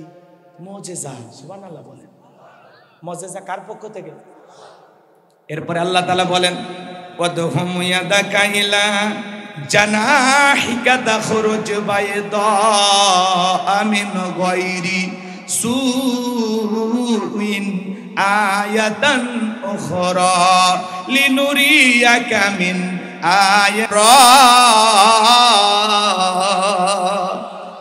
আমার আল্লাহ ডেকে বলেন ও নবী মুসা তোমার ডান হাতটা বগলের নিচে ঢোকাও, ওখান থেকে বের করো। কোনো দোষ ছাড়া ধবধবে উজ্জ্বল সাদা চমৎকার দেখাবো, লাইটিং করবে, আলো ঝরাবে, ঝলমলে আলো প্রদর্শন করবে। আল্লাহু আকবার বলেন। ও পয়গম্বর এই যে কুদরতের দুইটা নিদর্শন দান করলাম, দুইটা মুজিজা দান করলাম, এইবার তোমার দায়িত্ব হলো ইযহাব ইলা ফিরআউনা ইন্নাহু তাগা। ও নবী মুসা এইবার ফিরাউনের নিকট যাও। ওই ফিরাউন সীমা লঙ্ঘন করেছে, আর পাপের 16 কলা পূর্ণ হয়ে গেছে। যাও ফিরাউনের নিকট যাও, ওর কাছে দিনের দাওয়াত তুমি পৌঁছায়া দাও। আল্লাহর পয়গম্বর ডেকে বলে আল্লাহ আপনি কি ভুলে গেছেন আমি ফিরাউনের দরবারে মার্ডার কেসের আসামি, গেলেই তো ফাঁসি দিয়ে মারবে। আমার আল্লাহ ডেকে বলে মুসা ভয় পাওয়ার কোনো কারণ নেই, আমি আল্লাহ যার সাথে আছি। কোনো জালেমটাকে ফাঁসি দিয়ে মারতে পারবে না, আগুনে পোড়ায় মারতে পারবে না, পানিতে ডুবাইয়া মারতে পারবে না।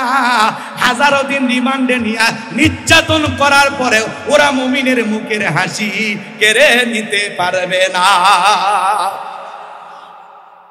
কথা বোঝেন? হ্যাঁ, সামনের দিকে যাই বাজান গো আমার। আল্লাহর পয়গম্বর ডেকে বলে আল্লাহ যেতে হবে। আমার আল্লাহ ডেকে বলে নবী বানাইছি, অবশ্যই তোমার দায়িত্ব তোমাকে পালন করতে হবে। ছোটবেলা যখন মাদ্রাসায় পড়েছিলাম, হুজুর যখন কোরআন শরীফ আমাদের হাতে দিয়েছিল, এই কোরআনুল কারীম দেওয়ার সময় হুজুর আমাদেরকে দোয়াটা পড়িয়েছিলেন। আমি তখন ভেবেছিলাম মনে হয় এটা কোরআন খোলার দোয়া। তাফসীর পড়তে এসে বুঝলাম আল্লাহর পয়গম্বর মুসা নবী জালেম ফিরাউনের নিকট দাওয়াত দেওয়ার আগে আল্লাহর কাছে এই দোয়া করেছিলেন। বলেন ঠিক কি না? আল্লাহর পয়গম্বর দোয়া করেন ক্বালা রাব্বিশরাহ লি সাদরি ওয়া ইয়াসসিরলি আমরি ওয়াহলুল উকদাতাম মিন লিসানি ইয়াফকাহু কওলি ওয়াজআলনি ওয়াজিরাম মিন আহলি হারুন আখি। ডেকে বলেন, হে আমার রব, আমার বক্ষকে প্রশস্ত করে দাও, আমার কাজকে সহজ করে দাও, আমার জিহ্বার জড়তাকে দূর করে দাও, যাতে সহজে মানুষ আমার কথা বুঝতে পারে। আর আমার পরিবারের মধ্য থেকে আমার ভাই হারুনকে আপনি নবুয়ত দান করেন। ও মিষ্টি ভাষী, ওর কথা বলো চমৎকার, ওর কথায় কোনো জড়তা নাই, আমার জবানে একটু জড়তা আছে, এই জন্য আমার ভাই হারুনকে আপনি নবী বানায়া দেন। বলেন আল্লাহু আকবার। আমার আল্লাহ ডেকে বলে, পয়গম্বর দোয়া মঞ্জুর। আল্লাহু আকবার। তোমার দোয়াতে তোমার ভাই হারুনকে আমি আল্লাহ নবী বানায়া দিলাম। এইবার আল্লাহর পয়গম্বর মুসা আলাইহিস সালাম তার ভাই হারুন আলাইহিস সালামকে সঙ্গে নিয়ে ফিরাউনের নিকট চলে আসলো। ফিরাউনের দরবারে এসে আল্লাহর পয়গম্বর বলেন, ওয়াকালা মুসা ইয়া ফিরআউনু ইন্নী রাসূলুম মির রাব্বিল আলামিন। মুসা আলাইহিস সালাম ডেকে বলেন, হে ফিরাউন, আমি বিশ্বের রবের পাঠানো একজন রসুল, আমি আল্লাহর সম্বন্ধে সত্য ছাড়া অন্য কিছু বলবো না। বিদায় বানী ইসরায়েলদেরকে আমার সাথে যেতে দাও। অনেকগুলো আয়াত আছে, কমপক্ষে পুরো ঘটনাটা বুঝায় বলতে গেলে 130-40টা আয়াত তিলাওয়াত করা লাগবে। এত সময় আপনাদের হাতে নাই, আমার হাতেও নাই, যেটুকু না বললেই নয়, সংক্ষিপ্ত করে একটু বলে দিয়ে যায়। কষ্ট হচ্ছে? ঘুমাইছে? 2 হাত তুলে বলেন তো লিল্লাহে তাকবীর। চলবে চলবে, ফাইনাল খেলা পর্যন্ত থাকবেন তো ইনশাআল্লাহ। আল্লাহ কবুল করেন, জোরে বলেন আমিন। এই যে ব্যারিস্টার সুমন, নাম শোনেননি? এমপি হয়েছে। বাপরে বাপ, এমপি হওয়ার পরে প্রত্যেকদিন কি কি কাজ করতেছে। আজকে আবার গেছে একটা নদীর ময়লা সাফ করতে। হ্যাঁ, নদীর ময়লা সাফ করতেছে, 600 জন কর্মী নিয়ে নামছে। মানুষ বাহাবা দিতেছে। যাক, এরকম এমপি ঘরে ঘরে হওয়া দরকার। এখন কতদিন যে এইভাবে কাজ করবে এটা আল্লাহ ভালো জানে। কথা কয় না? এক বুড়া চাচা আবেগের ঠেলায় বলে, আমার জমি জামা যা আছে সব আমি ব্যারিস্টার সুমনের নামে লিখে দেব। কথা কয় না?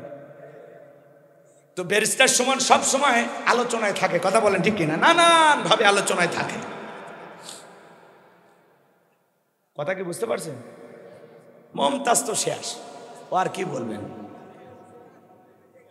পরে পরে পরে কষ্ট হচ্ছে আপনাদের। এই ব্যারিস্টার সুমন সাহেব মোটামুটি ভালো কাজ করে, আলোচনা আসতেছে। এখন এটা কতটুকু ভালো থাকবে এটা আল্লাহ ভালো জানে। তবে মানুষ পরিবর্তনশীল। কথা বলেন ঠিক কিনা? সে যদি পরিবর্তন হয়, আল্লাহ যদি হেদায়েত দান করে, কথা বলেন ঠিক কিনা? কিন্তু অনেকেই অতীত মনে রেখে অনেক কথা বলে, বলে না? হ্যাঁ, শোনেন শোনেন। হ্যাঁ, উনি ফুটবল খেলে সবসময়, ছেলেদেরকে বলতেছে মাঠে মাঠে ফুটবলের অভাব হবে না, আমি আছি। বলতেছে আমি এখন এমপি হয়েছি, যারা এলাকায় রাখব্বল আছে, দুর্নীতিবাজ আছে, সবগুলোকে খায় ফেল। কথা, তাহলে চিন্তা করেন, এমপি হওয়ার পরে জনগণকে সঙ্গে নিয়ে নদী সাফ করার জন্য নেতা নিজে নামছে। বাংলাদেশে সব এমপি যদি এইভাবে চলা শুরু করে, অন্তত কিছুটা না হলে দেশের মানুষ কিছু কাজ দেখতে পারবে। কথা কয় না কেন? বোঝেন নাই? এরকম হওয়া লাগবে। আপনি আপনার নির্বাচনের সময় যে প্রতিশ্রুতি ওয়াদা দিবেন, এই অনুযায়ী আপনাকে কাজ করতে হবে। কথা কন ঠিক কিনা? আমরা এদেশের সকল নেতাদের জন্য আল্লাহর কাছে দোয়া করি, আল্লাহ তারা যেন জনগণের সেবক হয়, আল্লাহ যেন তাদের মাধ্যমে এদেশে ইসলামকে প্রতিষ্ঠিত করে। কথা বলেন ঠিক কিনা? আল্লাহ যেন সবাইকে হেদায়েত দান করেন, জোরে বলেন আমিন।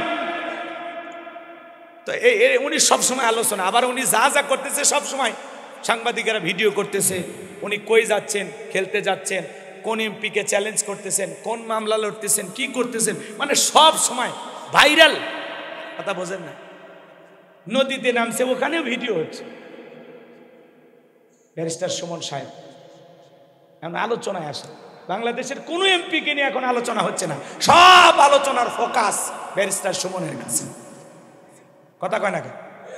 শুনলাম সাকিব আল হাসান নাকি চোখের চিকিৎসার জন্য বিদেশে গেছে এমপি হওয়ার পরই, চোখের নাকি কিছু ত্রুটি দেখা দিয়েছে। কথা, আজকে ক্রিকেটার এমপি হয়ে গেল। কথা কন ঠিক কিনা? কিন্তু নায়িকার গায়িকে ফেল। এই মমতাজ হারাতে আমি যে কি খুশি হয়েছি আপনাদেরকে বলে বোঝাতে পারবো না। অন্তত সংসদটা বেঁচে গেল আর গানের হাত থেকে। কথা কন না কেন? এখন নির্বাচনে হারিয়া কান্দে যে নিজের ঘরের বোন মা তাদেরকে ভালোবাসা দিতে পারে না, সে আবার জনগণের কি সেবা করবে? এ কথা কন না কেন? ও নির্বাচনে হারাতে আমি সেই খুশি, মানে আমার কাছে ঈদের দিন, আনন্দের ঠেলা আল্লাহর শুকরিয়া আদায় করছে। কথা কয় না কেন? এই মহিলা আহারে আলেমদের বিরুদ্ধে কথা বলতো, সংসদে দাঁড়ায় গান গাইতো। ও যখন গান গায় আমার কলিজা তখন ফাইটা যায়। ওর গানের প্রত্যেকটা আওয়াজ বুলেটের মতো আমার বুকে লাগে। যে শাহজালালের পূর্ণভূমিতে মুসলমানের ট্যাক্সের টাকায় যে সংসদ ভবন চলে, যেখানকার মিনিটের দাম আছে, সেকেন্ডের দাম আছে, সেখানে যায়া দেশের দুঃখ দুর্দশা জনগণের কথা তুলে না ধরে ও গান গায়। কথা কর না কে? কি গান? ওই মমতাজের গান তোমরা শোনো নাই? ওর গান এখন ওর গানটা ওর কাছে এখন জ্বালা হয়ে গেছে। মানুষ আবার ওই গানটা পরিবর্তন করছে, আমিও পরিবর্তন করে বলছি। আপনাকে শুনছেন? শোনেননি? আহারে, ওই জায়গায় আমি কি বলছি শুনছেন?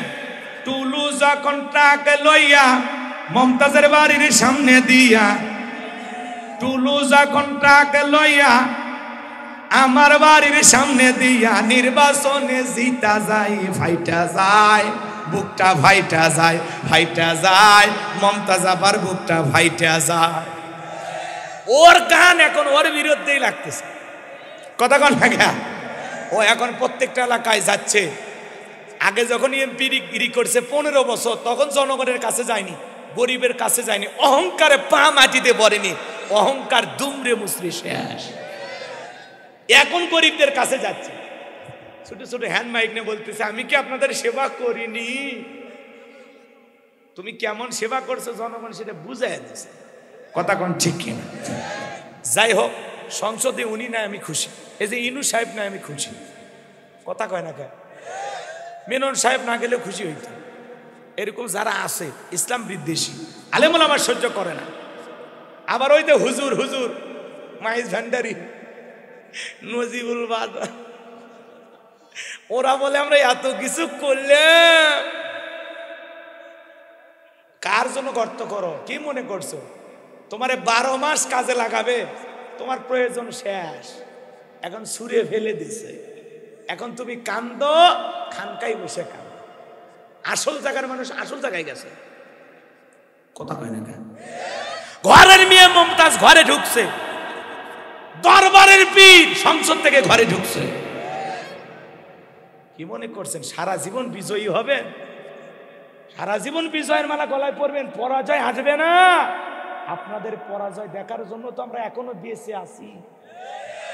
কথা কম না কেন?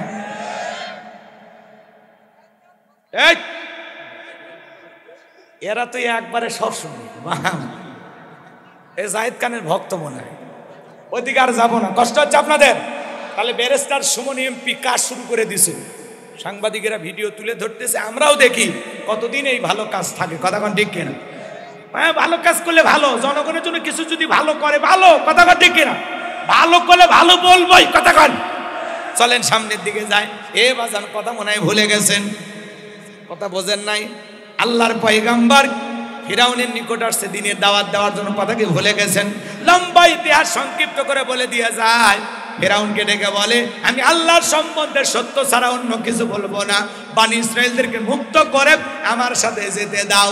এইবার তারা ডেকে বলেন, ভালো করে বোঝেন। ফিরাউন তখন ডেকে বলে, কলা ইন কুনতা জিতা বিআয়াতিন ফাতি বিহা ইন কুনতা মিনাস সাদিকিন।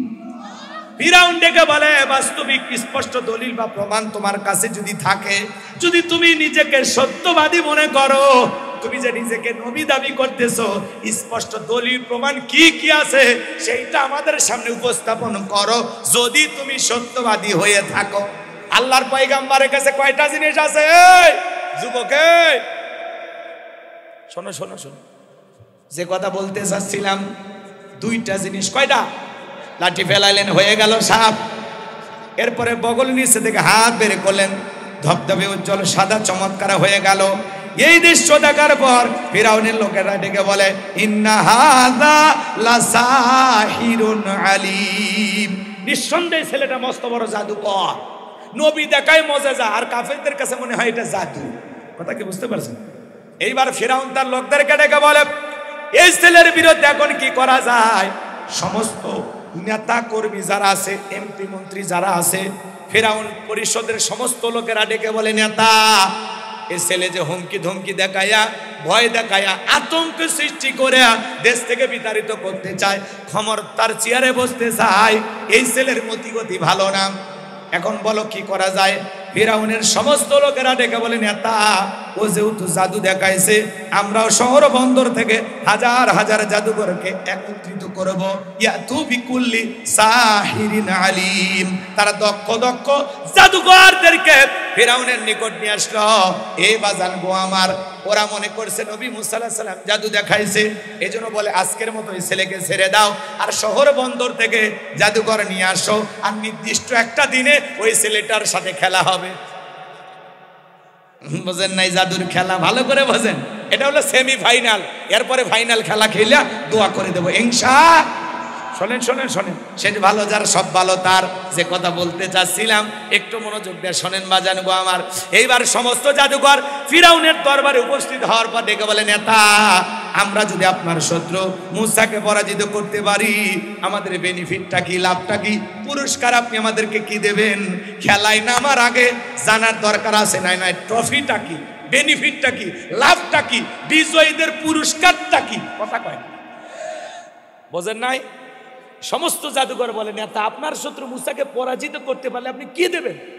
তখন ফিরাউন বলে কলা নাআম ওয়া ইন্নাকুম লামিনাল মুকাররাবিন। দেখে বলে আমার শত্রু মুসাকে যদি পরাজিত করতে পারো, তোমরা হবে আমার নিকটতম লোক, এই দরবার হবে তোমাদের বসবাসের জায়গা, তোমরা আমার কাছের মানুষ হইবা, এই দরবার হবে তোমাদের বসবাসের জায়গা, তোমরা আমার নিকটতম ব্যক্তি হইবা। এই নেতা যদি বলে, যারা রাস্তাঘাটে জাদু দেখায়, নেতা যদি বলে আজ থেকে দরবার বসবাসের জায়গা, আর কিছু লাগে? এক চান্সে রাজপাতাতে চাই, রাজপ্রাসাদে চাই। কথা বোঝেন নাই? তো নেতা যদি বলে তুমি আমার লোক, নেতার কথায় রাতকে দিন করা যায়, নিরপরাধ মানুষকে ফাঁসানো যায়, ক্রস ফায়ার দেওয়া যায়। কথা কর না কেন? নেতা যে বলছে তুমি আমার লোক, যা খুশি তাই করা যাবে। কথা বলে ঠিক কিনা? এইবার ভালো করে বোঝেন, সমস্ত জাদুকররা এইবার একত্রিত হয়ে মুসা আলাইহিস সালামকে ডেকে বলে ও আল্লাহর নবী মুসা, জাদুর বান আগে কে নিক্ষেপ করবে? আমরাই না আপনি? মুসা আলাইহিস সালাম তখন ডেকে বলে ওস্তাদের মাস শেষ রাতে তোমরা তোমাদের জাদুর বান নিক্ষেপ করো। এইবার সমস্ত জাদুকররা জাদুর তন্ত্র মন্ত্র নিক্ষেপ করতে লাগলো, বাঘ বানাইলো, ভাল্লুক বানানো, রশি বানাইলো, মানুষের চোখে মুখে পর্যন্ত জাদু নিক্ষেপ করলো। জাদুর বান নিক্ষেপ করতে করতে করতে করতে ওদের চালান পাতি শেষ। কথা বোঝেন না? ওদের তবিল যা ছিল, চালান পাতি যা ছিল, সব শেষ, জাদু দেখানোই শেষ। এইবার ডেকে বলে ও নবী মুসা, আমাদের চালান পাতি শেষ, এইবার তুমি শুরু করো। আমার আল্লাহ বলেন ওয়াওয়াহাইনা ইলা মুসা আন আলকি আসাকা ফাইদা হিয়া তালকাফু মা ইয়াফিকুন। আমার আল্লাহ ওহীর মাধ্যমে জানায় দিলেন ও নবী মুসা, হাতের লাঠিটা শুধুমাত্র ছেড়ে দাও, দিয়ে তুমি খেলা দেখো। মারহাবা কোন? হাতের লাঠিটা নিক্ষেপ করা মাত্র হয়ে গেল বিশাল বড় সাপ। যেই সাপের ঠোঁটটা নিচুতে, উপরের ঠোঁটটা 80 ফিট উঁচুতে, যত জাদুর বান নিক্ষেপ করেছে এক নিঃশ্বাসে সমস্ত জাদুর বান খেয়ে ডেকে বলে ফিরাউন রে আরো কি আছে? এই দৃশ্য দেখার পর ফিরাউনের পেছনে রাস্তা দিয়ে গরম হাওয়া বের হয়ে গেছে, আর সমস্ত জাদুকররা বুঝতে পেরেছে নবী মুসা আলাইহিস সালাম যেটা দেখালো এটা জাদু না, এটা জাদুর দাদু। মারহাবা। ডাক্তার ডাক্তার সেনে, শিক্ষক শিক্ষক সেনে, নেতা নেতা সেনে, হুজুর হুজুর সেনে, দালাল দালাল সেনে, স্বর্ণকার স্বর্ণকার সেনে, জাদুকর জাদুকরকে সেনে। ওরা বোঝে যে কোনটা জাদু আর কোনটা জাদু না। ওরা বলে আমরা এতগুলো মানুষ জাদুর এত তন্ত্র মন্ত্র চামাকালে চমা এত জাদু নিক্ষেপ করলাম, হ্যাঁ কাজে লাগলো না। আর এই ছেলের একটা লাঠির কাছে সব হেরে গেল। তার মানে নবী মুসা আলাইহিস সালাম যে আল্লাহর কথা বলে, এটা নিঃসন্দেহে সে আল্লাহর কুদরতি শক্তি। সুবহানাল্লাহ। ওরা যখন সত্যটা বুঝতে পেরেছে তখন তারা কি করলো? ওয়া উলকিয়াস সাহারাতু সাজিদিন, সমস্ত জাদুকররা সিজদায় মাথা নত করলো এবং তারা ঘোষণা করলো, ক্বালু আমান্না বিরাব্বিল আলামিন রাব্বি মূসা ওয়া হারুন। আরো আস্তে কোন আল্লাহু আকবার, আরো জোরে বলেন আল্লাহু আকবার। সমস্ত জাদুকরে ডেকে বলে, আমরা সিজদায় মাথা নত করলাম, আমরা ঈমান আনলাম বিশ্বের রবের প্রতি, যিনি মূসা এবং হারুনের রব, প্রতিপালক। আল্লাহু আকবার। এই দৃশ্য দেখার পর ফিরাউন ডেকে বলে, আমার অনুমতি ছাড়া ঈমান গ্রহণ করলাম, তোমাদের এত বড় সাহস, তোমাদের হাত পা কেটে নেব, শুলিতে চড়াবো, ফাঁসি দিয়ে মারবো। জালেমেরা যখন পারে না তখন দেয় হুমকি। নতুন ইমানদাররা যারা এই মাত্র ঈমান গ্রহণ করলো, এদের ঈমানের পাওয়ার কত জানেন? এরা তখন বলতেছে, এই ফিরাউন, তোর মতো জালেমের পক্ষে থেকে মরার চাইতে ঈমান গ্রহণ করে নবী মুসার পক্ষে থেকে মরাই ভালো। তোর মতো জালেমের চামচামি করে মরার চাইতে নবী মুসা আলাইহিস সালামের পক্ষে থেকে মরাই ভালো। বলেন আল্লাহু আকবার। খেলা কিন্তু এবার জমে গেল। মানুষ দলে দলে কালেমা পড়ে মুসলমান হতে লাগলো। ফিরাউন যত মুসলমানের সংখ্যা বাড়ে, ইমানদারের সংখ্যা বাড়ে, আর কাফেরের ভয় ভীতি আরো বেড়ে যায়। তো অনেক বড় ইতিহাস, সংক্ষিপ্ত কথা, শেষ কথাটা বলে দিয়ে যায়, শেষ মজাটা শুনে যান। শোনেন, এইবার ফিরাউন কি করছে? আল্লাহর পয়গম্বর মুসা এবং তার উম্মতদেরকে হত্যা করার জন্য আক্রমণ করেছেন তিন দিক দিয়ে। এমন ভাবে ধাওয়া করেছেন, পয়গম্বর তার উম্মতদেরকে নিয়ে দৌড়াইতে দৌড়াইতে দরিয়ার নিকটবর্তী চলে গেছেন। আল্লাহু আকবার। উম্মতেরা ক্লান্ত হয়ে ডেকে বলে, ও নবী মুসা, হয় আজকে ফিরাউনের সেনাবাহিনীর হাতে জানটা দিতে হবে, আর না হয় দরিয়ার পানিতে চুবে মরা লাগবে, আমরা তো আর কোনো পথ দেখতেছি না। মুসা আলাইহিস সালাম তখন ডেকে বলেন, ভয় পাওয়ার কোনো কারণ নাই, এখানে শুধু আমরাই নাই, আমাদের সাথে আরেকজন আছেন। তিনি কে? আরো জোরে বলেন কে? পয়গম্বর যখন ডেকে বলে, এখানে শুধু আমরাই না, আমাদের সাথে আরেকজন আছেন, তিনি আমাদের রব, দূর করে দেবেন সকল মুসিবত। আল্লাহু আকবার। আল্লাহ তখন ডেকে বলে, ও নবী মুসা, হাতের লাঠি তো এতদিন কেরামতে দেখেছো সাফ হয়, ওই একই লাঠি দিয়ে পানিতে একটু আঘাত করো। আল্লাহর পয়গম্বর আঘাত করলেন, আল্লাহ ভিআইপি রাস্তা বানায় দিলেন। আমার আল্লাহ তখন ডেকে বলে, ও পয়গম্বর, তুমি তোমার উম্মতদেরকে নিয়ে এই বিশাল দরিয়া, এই ভিআইপি রাস্তা দিয়ে পারাপার হয়ে যাও। বলেন আল্লাহু আকবার। পয়গম্বর তার উম্মতদেরকে নিয়ে বিশাল দরিয়া যখন পার হয়ে যায়, বাজান গো আমার, এই বিশাল দরিয়া পার হয়ে যাওয়ার পর ফিরাউন তার সেলা চামুন্ডা সাঙ্গ পাঙ্গ কেনার মাস্তান সেনাবাহিনী নিয়ে এসে দেখে সমুদ্রের বুকে ভিআইপি রাস্তা। ও মনে করছে ওর বাপ বানায় গেছে, সবাইকে ডেকে বলে তাড়াতাড়ি করে এই রাস্তাতে ওরা বের হয়ে গেছে, এই রাস্তাতে ওরা পার হয়ে গেছে বিশাল দরিয়া। এই সবাই ওঠো, একজনও বাদ যাবে না, সবাই ওঠো। সবাইকে নিয়ে নেতা যখন ওই রাস্তায় উঠেছে, একই রাস্তা, ইমানদারদের জন্য নিরাপদ আর জালেমদের জন্য গজব। কথা কয় না? আল্লাহ মুসা এবং তার অনুসারীদেরকে নিরাপদে পার করে দিলেন। সুবহানাল্লাহ বলেন। আর এইবার জালেম ফিরাউন তার সাঙ্গ পাঙ্গ ক্যাডার মাস্তানকে নিয়ে যখন এই সমুদ্রের এই ভিআইপি রাস্তাতে উঠেছে, আল্লাহ তখন ডেকে বলে, এ পানি, তুই তোর খেলা দেখা। সমুদ্রের বুকে উথাল পাতাল ঢের সৃষ্টি হয়ে গেল। আল্লাহু আকবার বলেন। ফিরাউনের সেলা চামুন্ডা যা ছিল সব পানি খায়া চুবে মরিয়ে শেষ, সবগুলো মরছে। এখন বেঁচে আছে খালি বড়টা। বড়টাকে ও আগে খেয়াল করেন, ও আবার মরার আগে আল্লাহর সাথে নাটক করতেছে। আল্লাহর সাথে আল্লাহকে কি বলে জানেন? ক্বালা আমানতু আন্নাহু লা ইলাহা ইল্লাল্লাযী আমানাত বিহি বানু ইসরাঈলা ওয়া আনা মিনাল মুসলিমিন। আল্লাহ ডেকে বলে, আল্লাহকে ডেকে বলে, আল্লাহ আমিও ঈমান আনলাম, তুমি ছাড়া কোনো মাবুদ নাই। বনি ইসরায়েল যে আল্লাহর প্রতি ঈমান আনছে, আমিও সে আল্লাহর প্রতি ঈমান আনলাম। ওয়া আনা মিনাল মুসলিমিন, আল্লাহ আমি মুসলমান হয়ে গেছি, আর সুবাইও না। পানি খাইতে খাইতে সমুদ্রের বুকে হাবুডুবু খাইতেছে। আর তখন কি ঘোষণা করছে? ওয়ান আমিনাল মুসলিমিন, আল্লাহ আমি মুসলমান হয়ে গেছে। ফিরাউনও তাহলে মুসলমান হবার চায়, কথা কয় না কে? ফিরাউন যখন মুসলমান হতে চায় আল্লাহ কবুল করছিল, কথা কোন আল্লাহ কবুল করেছিল? ফিরাউন যদি ওই সময় মুসলমান হয় এত কিছু কইরা, তাহলে আপনার আমার মুসলমান হয় দাম আছে? ওই ফিরাউন সমুদ্রের পানি খাইতে খাইতে খাইতে বলে ওয়ানা মিনাল মুসলিমিন, আল্লাহর সুবাসনি, আল্লাহর পানি খাওয়াইও না। আমার আল্লাহ তখন কি জবাব দিয়েছিল বলেন? আমার আল্লাহ বলেন আল আনা ওয়াকাদ আসাইতা ক্বাবলু ওয়া কুনতা মিনাল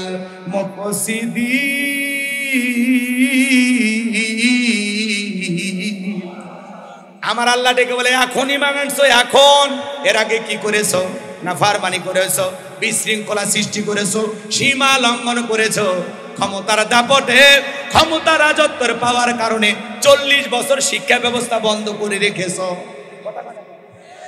40 বছর শিক্ষা ব্যবস্থা বন্ধ করে রেখেছো। ক্ষমতার পাওয়ারে ঘরে ঘরে মূর্তি ঢুকায় দিয়েছো তোমার চেহারার আকৃতিতে। তোমার ঘরের বউ আমি আল্লাহকে রব বলে স্বীকার করার কারণে হাজারো নির্যাতন করে তারে বিদায় করেছো। তোমার বাড়ি দাসী আমি আল্লাহকে রব বলে স্বীকার করার কারণে গরম তেলে চুবাইয়া মারছো। আজকে নবী আর তার উম্মতদেরকে মারার জন্য আক্রমণ করেছো।